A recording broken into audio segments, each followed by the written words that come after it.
Glórias a Deus. Vamos abrir a Bíblia em Filipenses, no capítulo 2, versículos de 12 a 18.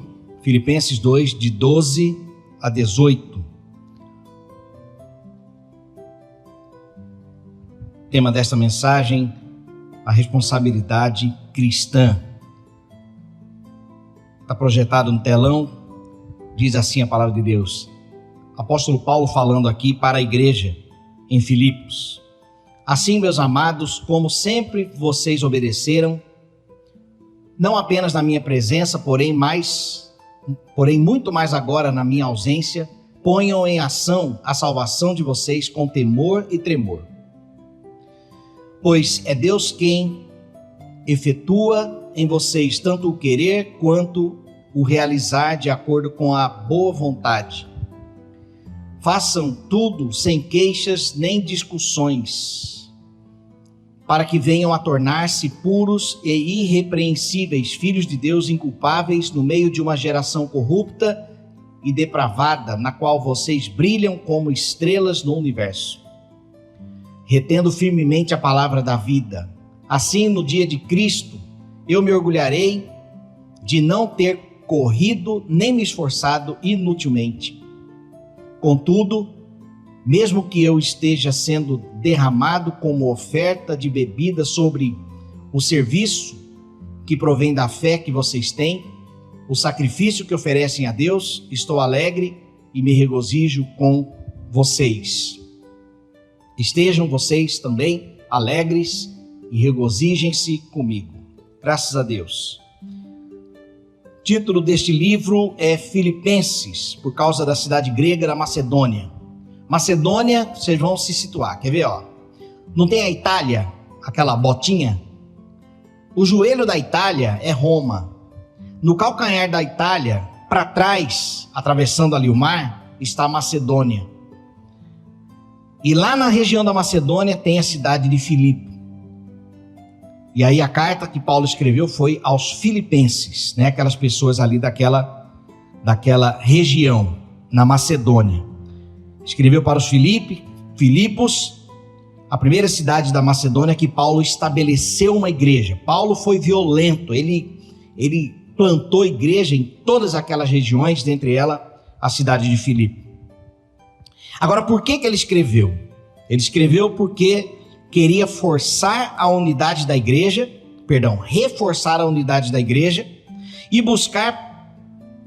e a busca pela semelhança de Cristo como o elemento que mais caracteriza o amadurecimento espiritual.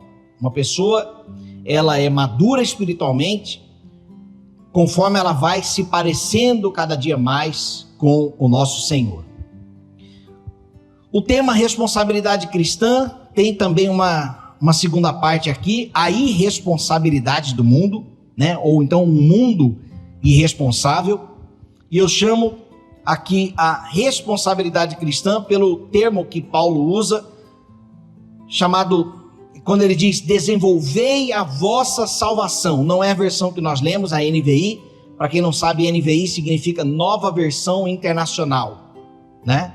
É uma versão da Bíblia. E Paulo usa esse termo, desenvolvei a vossa salvação.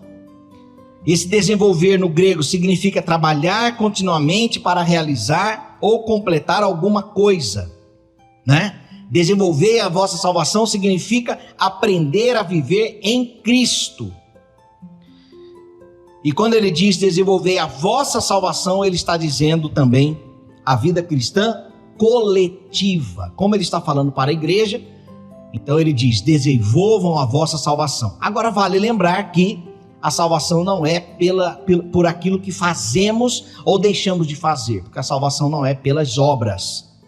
Nós falamos assim, e o apóstolo Paulo diz também em Efésios capítulo 2, que a nossa salvação não é pelas obras, mas a salvação é pela graça. Lembramos dos ladrões da cruz, os dois ladrões, se tu és o Filho de Deus, salva-te a ti mesmo. O outro, lembra-te de mim quando entrares no paraíso. Foi humilde, Senhor, reconheceu Jesus como Senhor. Lembra-te de mim ao entrares no paraíso. porque ele reconheceu que era pecador, porque ele reconheceu que ele não estaria no paraíso, porque ele reconheceu que Jesus era o Senhor. Jesus disse: ainda hoje estarás comigo no paraíso. Pronto, ele foi salvo. O que ele fez para a salvação dele? Nada. Nada, absolutamente nada. Ele creu no senhorio de Jesus. Ele entendeu por que Jesus estava morrendo naquela cruz. Ele reconheceu que Jesus era Senhor. Então a salvação, esse desenvolver aqui, nós vamos no desenrolar da mensagem, nós vamos especificar um pouco mais. Desenvolver a salvação é, na verdade, um amadurecimento cristão. Agora, de forma coletiva, a vossa salvação. E o mundo irresponsável, porque Paulo cita no versículo 15, ele diz: geração pervertida e corrupta. Então, a pergunta é: qual o apelo de Paulo para os crentes de Filipos? Eu destaquei pelo menos 6 características aqui e 6 apelos de Paulo. O primeiro apelo é quanto à referência. Como a nossa responsabilidade cristã, ela precisa estar fundamentada em uma referência. No versículo 12 diz o seguinte: assim, pois, amados meus. O que significa esse assim, pois? Aqui, na verdade, é uma continuidade de frase, né? Assim, pois, ninguém começa uma frase assim, né? Assim, pois, não, ali ele está, na verdade, é uma conclusão. Paulo está dizendo aqui: concluo então que. Então ele está concluindo o quê? Do versículo 5 para frente, do capítulo 2, que ele diz: tende em vós mesmos, olha que interessante aqui, o mesmo sentimento que houve também em Cristo Jesus, pois ele, subsistindo em forma de Deus, não julgou como usurpação ser igual a Deus. Antes, a si mesmo se esvaziou, ele está falando de Jesus, assumindo a forma de servo, tornando-se em semelhança de homens, e reconhecido em figura humana, o verbo se fez carne e habitou entre nós. Versículo 8. A si mesmo se humilhou, tornando-se obediente até a morte e morte de cruz, pelo que também Deus o exaltou sobremaneira e lhe deu o nome que está acima de todo nome. Para quê? Para que ao nome de Jesus se dobre todo joelho nos céus, na terra e debaixo da terra, e toda língua confesse que Jesus Cristo é o Senhor, para a glória de Deus Pai. Aí vem Paulo: assim, pois. Então a responsabilidade cristã começa pela referência cristã. Quem é a referência do cristianismo? É este homem chamado Jesus de Nazaré, que no versículo 5 diz, Paulo diz: tende em vós o mesmo sentimento que houve também em Cristo Jesus. Aí esse decorrer do texto aqui que eu li é o como. Tende em vós o mesmo sentimento que houve. Mas como? Aí então tem esse texto. Então, a referência cristã está em Jesus. E a nossa responsabilidade cristã é o versículo 5. Tende em vós o mesmo sentimento que houve também em Cristo Jesus. Pergunto: quem é a sua referência cristã? Será que alguém substituiu Jesus?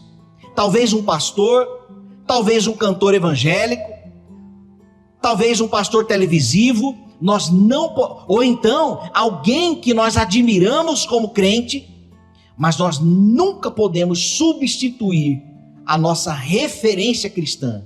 A referência é Cristo. Ah, pastor, mas Cristo não é visível.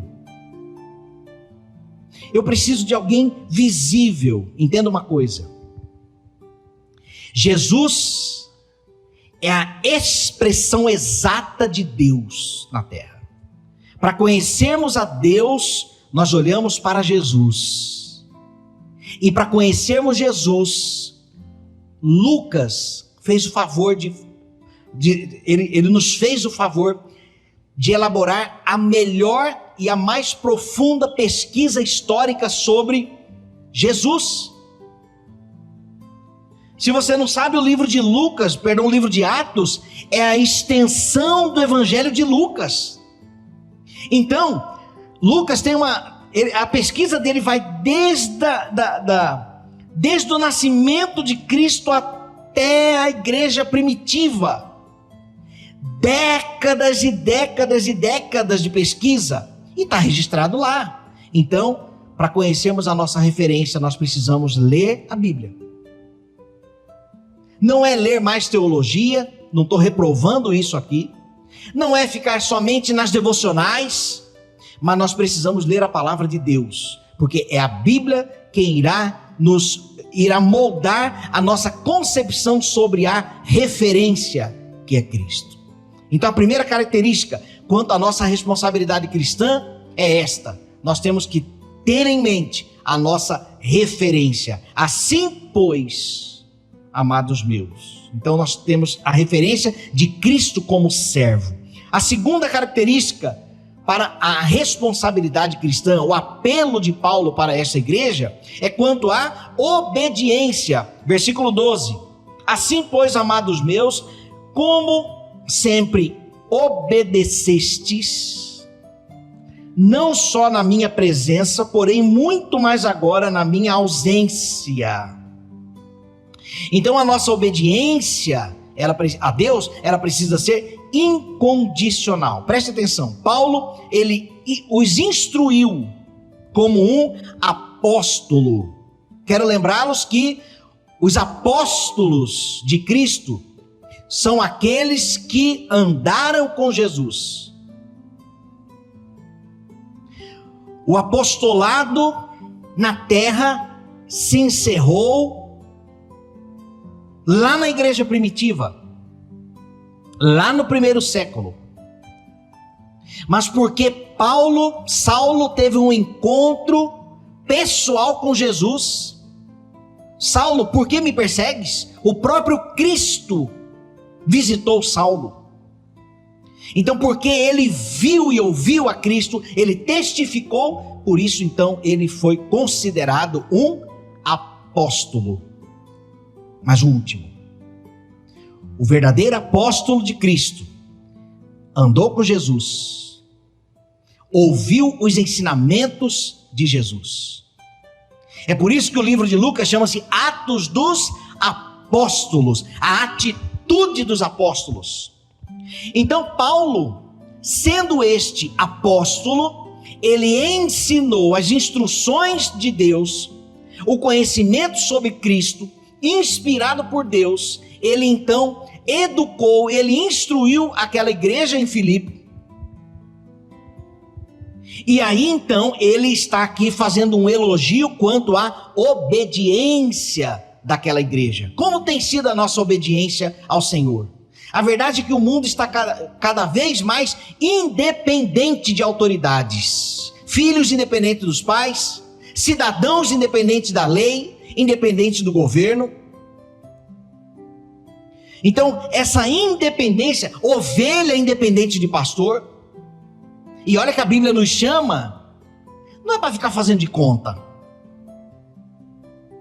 A Bíblia o Espírito nos chama, Deus nos chama, quando Ele nos convoca para um chamado ministerial, é que a nossa responsabilidade como pastor é de instruir a igreja na verdade, ajudá-los no desenvolver da salvação.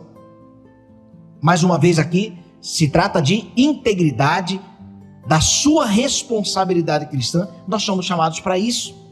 Quando você está doente, você não vai no médico, você não ouve o médico, não obedece o médico quando ele fala o que remédio que você tem que tomar. Você não pergunta nem a fórmula, a gente não pergunta nada porque a gente não sabe. A gente simplesmente confia, entre aspas aqui, cegamente. Mas quando o assunto é espiritual, eu não preciso do pastor. Porque o pastor isso, porque o pastor aquilo. Uma vida de insubmissão. Agora você imagina se a igreja de Filipe tivesse essa postura com Paulo. Não estou aqui dizendo, pelo amor de Deus, que eu sou Paulo, viu, gente? Não é isso não. Mas Deus me convocou para isso. Deus convocou o pastor Paulo Sérgio para conduzir o rebanho, o povo de Deus. Também não significa que nós somos o dono da verdade. Não é isso não. É que nós temos uma missão aqui. E o papel da igreja é obedecer, não os pastores, mas mediante a palavra que também é instruída através dos pastores. Primeiro apelo de Paulo sobre a responsabilidade cristã, a referência, Cristo. Segundo apelo, obediência. Aqui o povo estava obediente, tanto na presença quanto na ausência de Paulo, ou seja, eles aprenderam aquilo que Jesus tinha para aquela igreja. E Paulo então vai e instrui, e aquele povo obedece. Isso significa o quê? Que eles permaneceram na verdade. Aí aqui cabe também o discernimento da igreja, para saber se o que o pastor ensina é a verdade ou não. Mas para isso, meus irmãos, a igreja só terá discernimento para saber se o que sai do púlpito, seja este, ou seja os púlpitos das rádios, das TVs, da internet, do WhatsApp, a igreja só terá discernimento se conhecer a Bíblia, se ler a Bíblia. Quanto mais você lê, mais discernimento você tem, mais conhecimento e oportunidade para o Espírito trabalhar em você, e então você ser obediente. Permaneçam obedientes. Versículo 12. O terceiro apelo de Paulo quanto à responsabilidade cristã é a persistência. Primeiro, referência. Segundo, obediência. Terceiro, persistência. Agora sim, versículo 12 também, desenvolvei a vossa salvação. Como? Com temor e tremor. O que significa isso, pastor? Eu tenho que ter medo de Deus?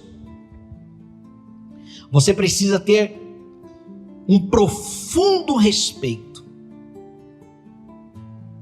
E temor é você ter medo das consequências da desobediência. Entenderam? Ah, não, a gente peca, depois pede perdão. Cuidado. Nós precisamos ser obedientes àquilo que a Bíblia tem para nos ensinar. E desta forma nós agradamos a Deus. Mas para isso, nós precisamos ser perseverantes, persistência. O desenvolvimento da salvação, ou seja, a sua maturidade cristã é um processo progressivo. Você vai avançando diariamente. Quanto mais você lê a Bíblia, mais você amadurece. Aí você começa a ler a Bíblia de novo. Meu Deus, eu não tinha percebido essa passagem. Parece que o Espírito vai falando com você coisas novas de um texto velho. E toda vez aquela palavra, não é à toa que ela é chamada de boas novas. É sempre uma boa notícia e uma nova notícia para nós. Cada vez mais profundo. Deus, ele se revela para nós gradativamente. A palavra está revelada, mas a revelação de Deus para nós, ela é progressiva.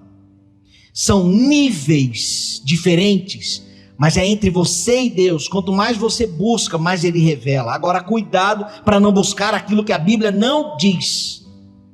Tem gente que não lê a Bíblia, tem crente que não lê a Bíblia, e por causa disso fica querendo novidade. A Bíblia é uma novidade diária e suficiente para nós. Suficiente.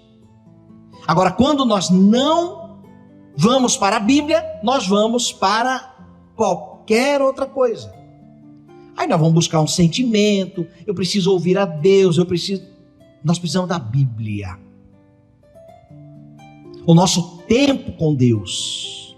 E precisa ser persistente. Então, desenvolvei a vossa salvação, é uma persistência, não desista. Seja perseverante em nome de Jesus. Está aí todos os sinais da volta de Cristo. Mas ainda que Cristo não volte nessa geração, nós vamos nos encontrar com Ele mais cedo ou mais tarde. Por isso nós precisamos estar preparados. Gosto daquela ilustração. Como se Cristo tivesse morrido ontem, ressuscitado hoje e voltasse amanhã. Temos que viver com Jesus pertinho. Jesus morreu quando? Ontem. Mas hoje ele ressuscitou, está vivo.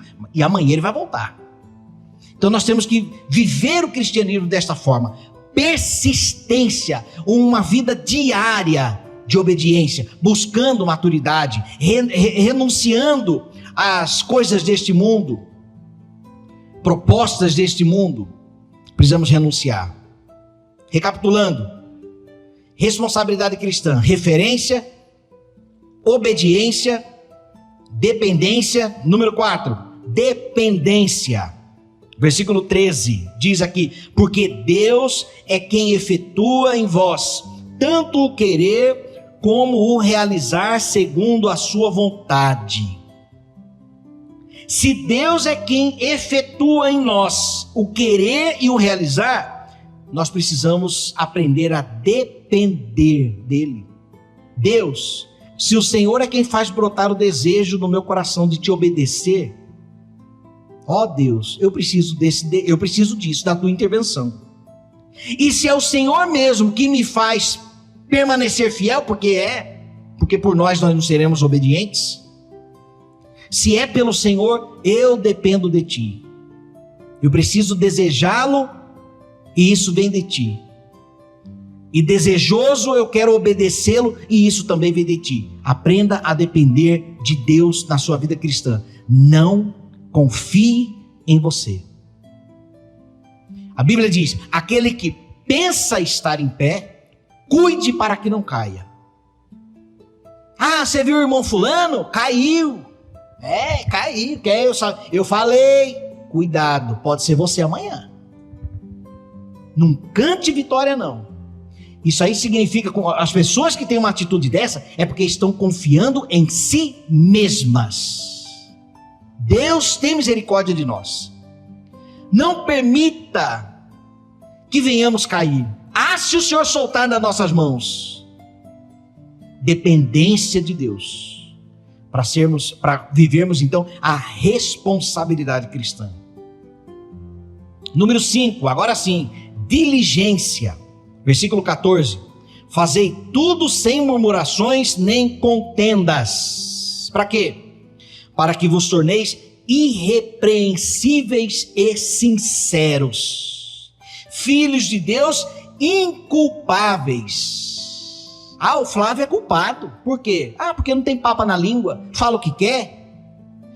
É impaciente, fica virando a mesa, reclama de tudo fica falando. O que Paulo está dizendo é: fazei tudo sem murmurações, nem contendas, porque na igreja estava havendo contendas, briguinhas, partidarismo, facções. Gente com a bandeirinha A e gente com a bandeirinha B. Façam tudo sem murmurações nem contendas. Viver em unidade. Viver em unidade. Ser diligente. Como filhos inculpáveis no meio de uma geração pervertida e corrupta. Meus irmãos, escute. Se nós que conhecemos a verdade, temos o Espírito Santo de Deus dentro de nós, Efésios 1:13, fomos selados pelo Espírito, receberei poder ao descer sobre vós. O Espírito passa a habitar em nós, converte nosso caminho. Estamos indo para o inferno, vivendo na carnalidade. O Espírito faz assim: não é para lá, é para cá. Ele converte para cá.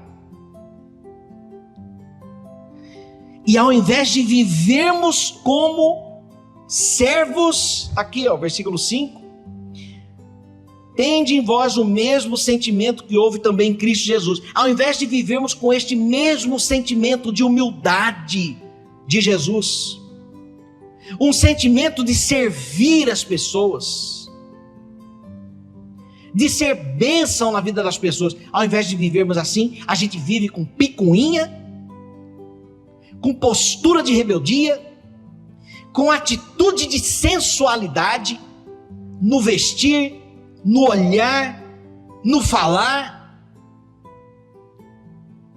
Pergunto, como é que nós seremos luz no mundo de trevas?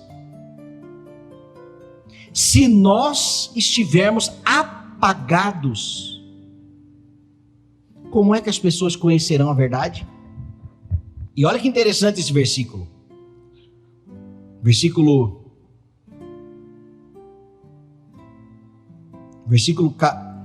15. Vou ler o 14. Fazei tudo sem murmurações nem contenda. Para quê?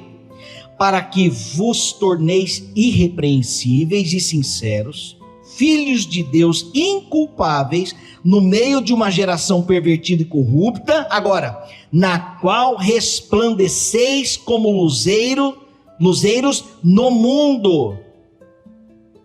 Versículo 16, preservando a palavra da vida. Meu Deus, me deu um frio até no tutano quando eu li essa parte aqui.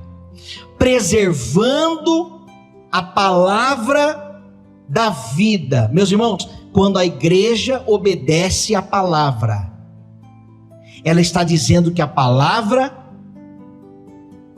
é viva.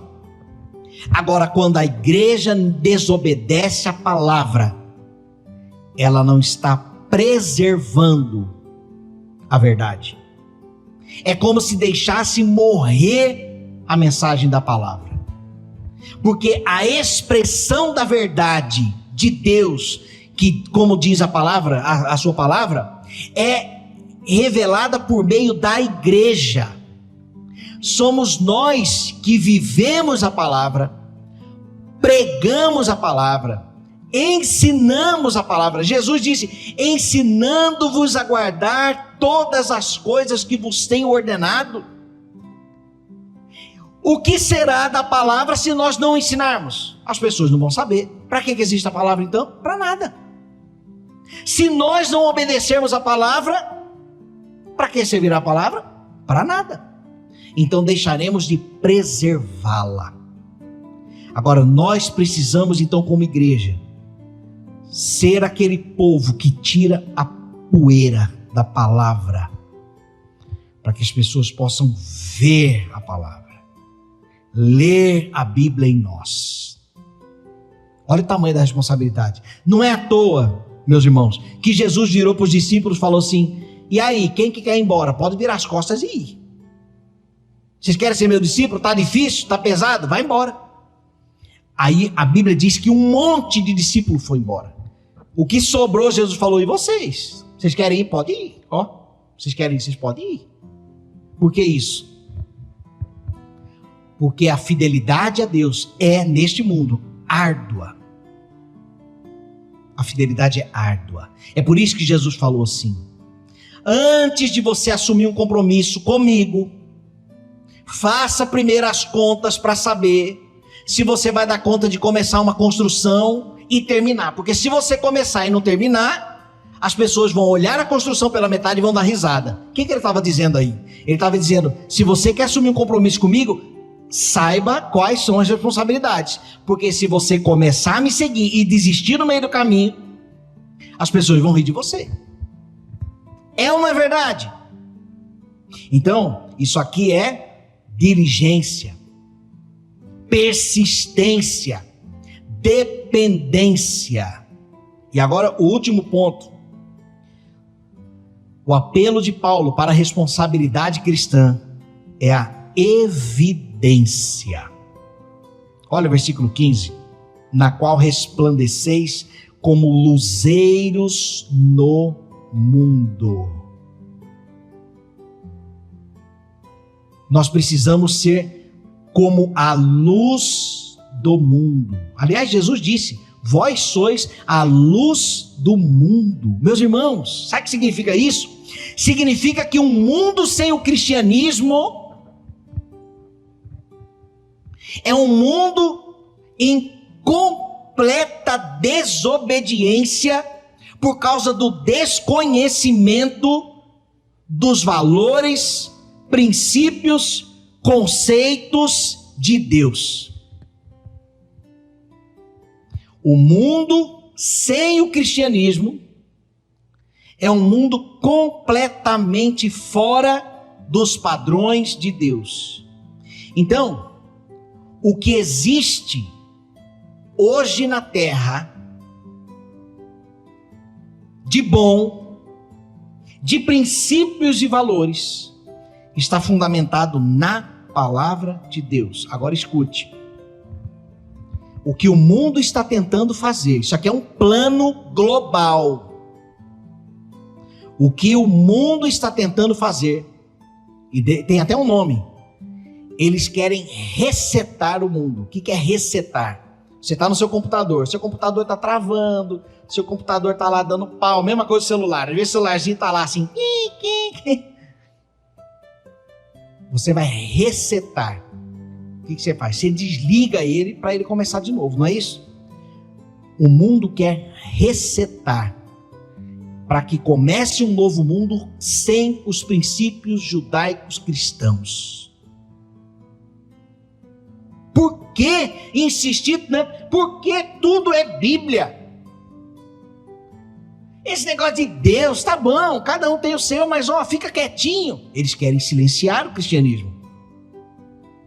Família, tá, mas quem disse que é homem com mulher? E quem disse? A Bíblia. Tá, mas a Bíblia é coisa antiga. Querem silenciar a Bíblia.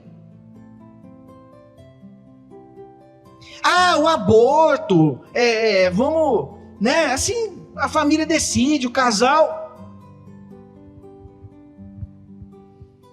Querem viver um mundo sem Bíblia. Sabe o que vai acontecer? Eles vão quase conseguir. Haverá um líder do mundo inteiro que não vai vivenciar esse cristianismo.